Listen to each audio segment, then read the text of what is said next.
दोस्तों आजकल जो क्राइम का रेशो है बहुत ही तेज़ी के साथ बढ़ता हुआ चला जा रहा है।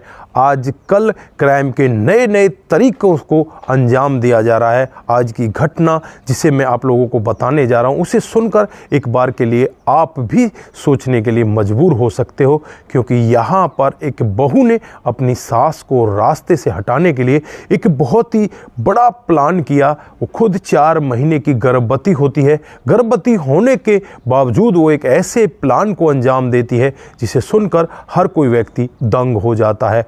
दोस्तों अगर आप लोग भी पूरे मामले को डिटेल से जानना चाहते हैं तो वीडियो को जरा सा भी स्किप ना करें, लास्ट तक वीडियो को जरूर देखिएगा। आगे बढ़ने से पहले हमारी वही रिक्वेस्ट कि जो हमारे चैनल के साथ नए हैं कृपया करके चैनल को फॉलो कर लें, बेल आइकन को जरूर प्रेस करें। नमस्कार, जय हिंद। आप देख रहे हैं APH न्यूज राहुल रावत के साथ। दोस्तों आज की जो हकीकत की घटना आप लोगों को बताने जा रहा हूं ये राजधानी दिल्ली के वजीराबाद क्षेत्र की है। 23 नवंबर संडे का दिन होता है।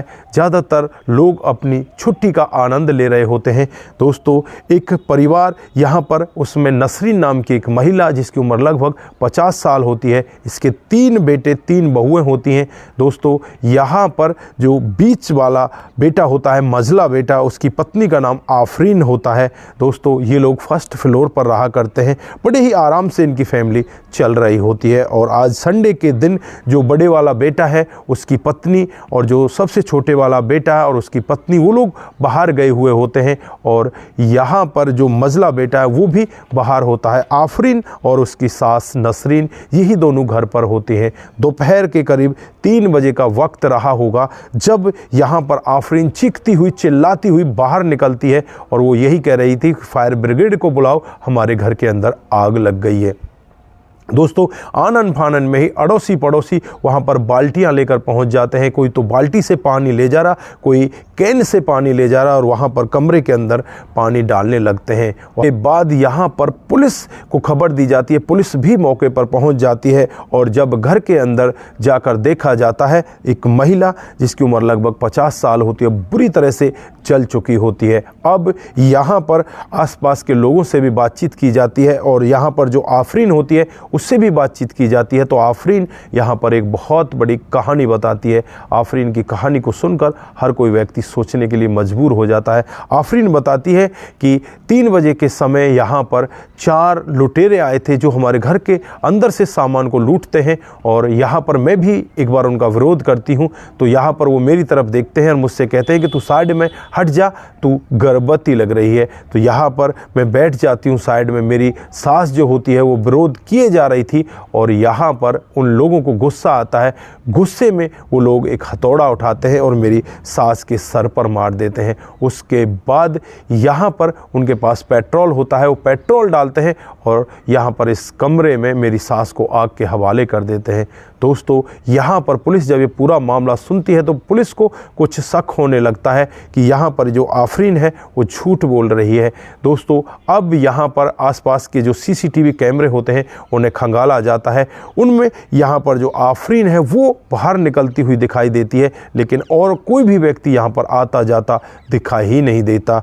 अब आफरीन से यहाँ पर पुलिस अपने रवैये से अपनी सख्ती के साथ पूछताछ करती है तो आफरीन थोड़ी देर में टूट जाती है और एक ऐसा सत्य बताती है जिसे सुनकर हर कोई व्यक्ति दंग हो जाता है। आफरीन कहने लगती है कि जब से मेरी शादी होती है मेरी सास को मैं बिल्कुल पसंद नहीं थी, ना ही मेरा पति पसंद था। वो तो बड़े वाले लड़के और उसकी पत्नी को पसंद करती थी, छोटे वाले लड़के को भी पसंद करती और उसकी पत्नी को भी पसंद करती। हम दोनों में से वो किसी को भी पसंद नहीं करती। बहुत सारी ज़मीन जायदाद हमारी सास के नाम होती है और वो यही कह रही थी कि जो मुझे बच्चा पसंद होगा मैं उसी को अपनी प्रॉपर्टी दे दूँगी। उसे मैं ये प्रोग्राम बना रही थी कि मुझे कुछ ऐसा करना चाहिए कि जिससे सांप भी मर जाए और लाठी भी ना टूटे। इस प्रोग्राम के तहत जब मैं गर्भवती हो जाती हूँ तो मैं धीरे धीरे करके समय आगे बढ़ाने लगती हूँ। जब 4 महीने की गर्भवती हो जाती हूँ, जब घर में मुझे कोई दिखाई नहीं देता तो मैं सोचती हूँ कि क्यों ना आज सास का काम तमाम कर देना चाहिए। फिर यहाँ पर जो सास होती है वो डिप्रेशन की दवाई लिया करती, वो दूध से लेती है और जब उस दूध में आफरीन पहले से ही नशे की दवाई मिला देती है, तो सास उस दूध को पीती है तो एकदम से बेसुध अवस्था में वो पड़ जाती है। और अब यहाँ पर जो आफरीन है वो अपने काम को अंजाम देने के लिए एक हथौड़ा उठाती है और अपने सास के सर में मार देती है। फिर कई बार उसके शरीर के ऊपर भी वार करती है और वो यही सोच रही थी कि पहले तो मैं आग लगाऊंगी तो फंस जाऊंगी, लेकिन मैं बाद में आग लगाऊंगी। जब यहाँ पर उसे मौत के घाट उतार देती है, उसके बाद जो केरोसिन होता है, केरोसिन यहाँ पर फैलाती है और उसे आग के हवाले कर देती है। बाहर ऐसे निकलती है कि मानो इसे बहुत बड़ा दर्द है, इसकी सास की अचानक किसी भी शॉर्ट सर्किट वगैरह से या कैसे भी मौत हो गई है। लेकिन यहाँ पर जब पुलिस अपनी पूरी टीम लगा देती है, जो FSL की टीम होती है, वो टीमें यहाँ पर पूरा खुलासा करती हैं, क्योंकि वहाँ पर केरोसिन की भी बदबू आ रही थी और दीवार पर खून के धब्बे भी दिखाई दे रहे थे।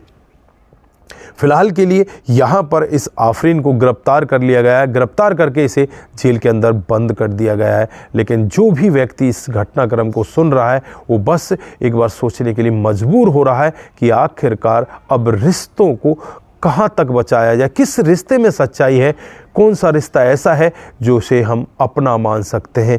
दोस्तों, यहाँ पर आप लोग क्या कहना चाहते हैं? इस बहू को पुलिस ने गिरफ्तार करके इसके खिलाफ तमाम धाराएं लगाकर इसे जेल के अंदर बंद कर दिया गया है। लेकिन ये घटना हर किसी को एक बार के लिए दहला रही है कि एक बहू इतना सातिर तरीके से प्लान बनाती है अपनी सास को रास्ते से हटाने के लिए। तो दोस्तों, आपकी जो भी राय है एक बार कमेंट बॉक्स में ज़रूर दीजिएगा। आज के लिए बस इतना ही, फिर मिलते हैं किसी नए मोड के साथ। तब तक के लिए आप अपना ख्याल रखें, परिवार का ख्याल रखें, सतर्क रहें, सावधान रहें, रिश्तों की अहमियत को जरूर समझें। नमस्कार, जय हिंद,